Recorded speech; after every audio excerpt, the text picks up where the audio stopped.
The question is, criminal investigation considered an arts or science? Why?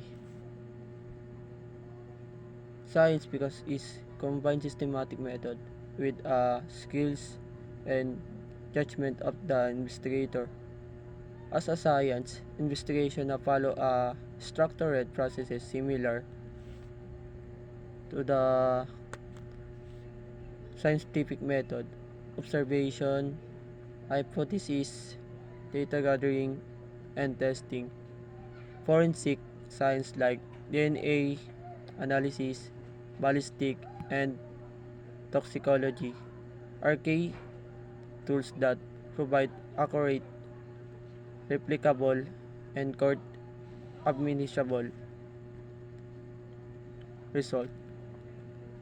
This showed that fun- foundation of investigation is rooted in objective and evidence-based practices. Investigation is also an arts because it relies on human skills that cannot be measured in a laboratory.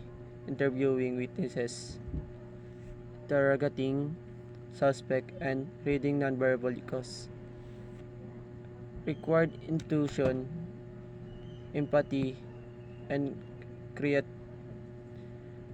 and creativity. Experienced investigator often use their judgment of judgment to connect incomplete pieces of evidence and form logical conclusion. This aspect demonstrate that solving crimes is not only about science but also about human instinct.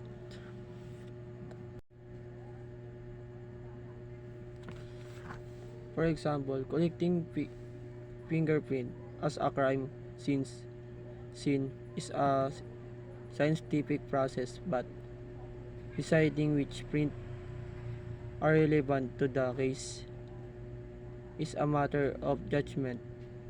Similarity of similarity forensic technology may relevant facts, but interpreting motives or predicting suspect behavior depends on an investigator ability to